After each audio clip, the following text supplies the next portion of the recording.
Ayan na ang aking special fried rice. Hi guys! Magandang araw po sa inyong lahat. Ngayon po ay magluluto tayo ng special fried rice. Magpipilito po muna tayo ng itlog.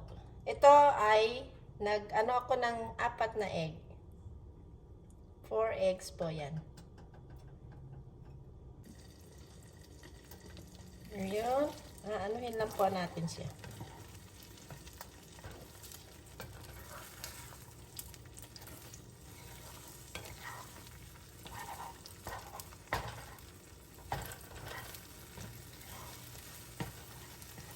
Mix na lang po natin siya kasi gagamitin naman natin sa fried rice.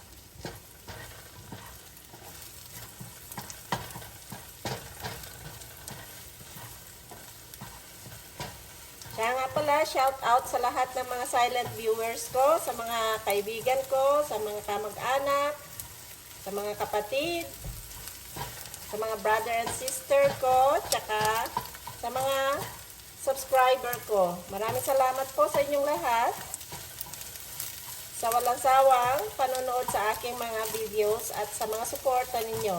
At maraming salamat sa mga friendship din. Ngayon, ito na yung ating itlog ay aking hahanguin na. Ngayon, gamitin din po natin yung same kawali. At meron po ako na itong slice, Chinese sausage po siya. Slice into a cube po siya. So, pipirito lang po natin ito.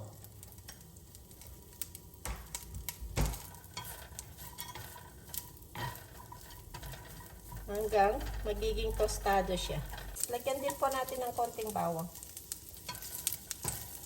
Para mas lalong bumango po yung ating special fried rice. Ngayon po ay luto na yung ating Chinese sausage.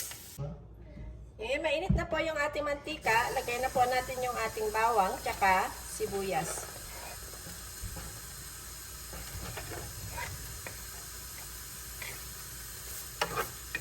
Ngayon, habang niluluto, ginigisa po natin yung ating bawang tsaka sibuyas. Pwede na po natin ilagay yung ating shrimp sa gilid.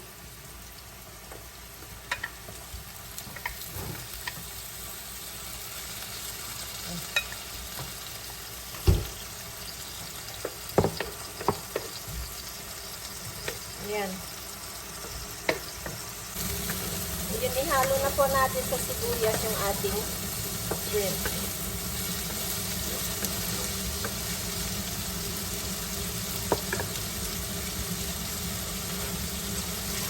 Then, meron din po ako nitong frozen mixed veggies. Frozen mixed vegetable.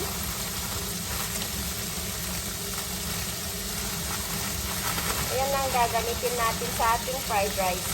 Mix na po siya.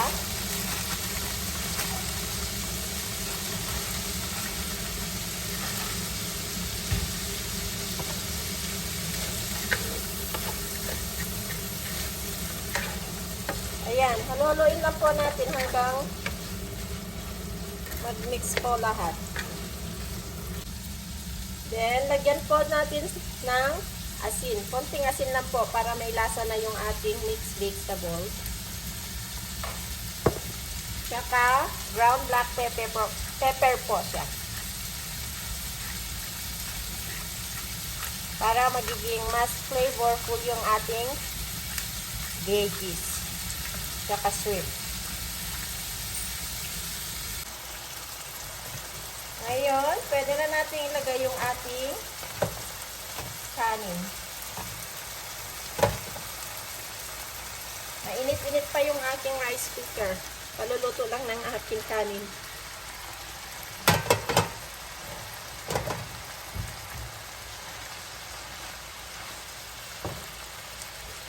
Then, halu-haluin lang po natin.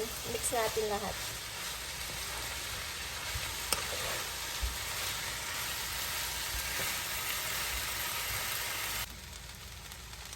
Dagdagan din po natin ng toyo ang ating fried rice.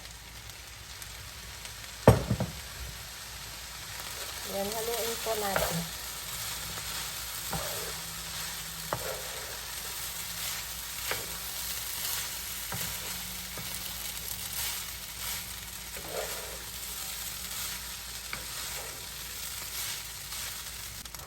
Then, lagyan din po natin ng patis. Patis po yung nilalagay ko sa aking fried rice.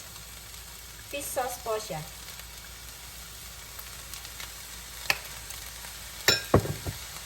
Tsaka, konting oyster sauce lang po siya.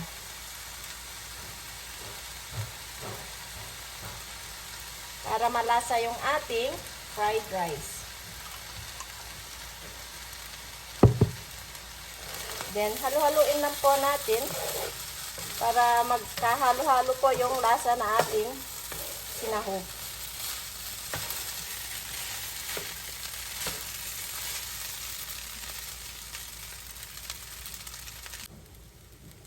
Ngayon po, lalagay na po natin yung niluto nating Chinese sausage sa ating fried rice. Then, ilalagay na rin po natin yung itlog. Yung niluto nating itlog.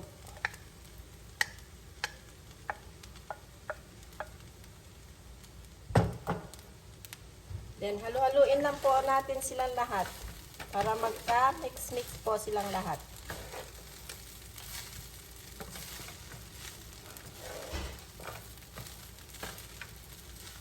Ayan, luto na po yung ating fried rice. Ready to serve na po ang ating masarap na fried rice. Ang ating special fried rice.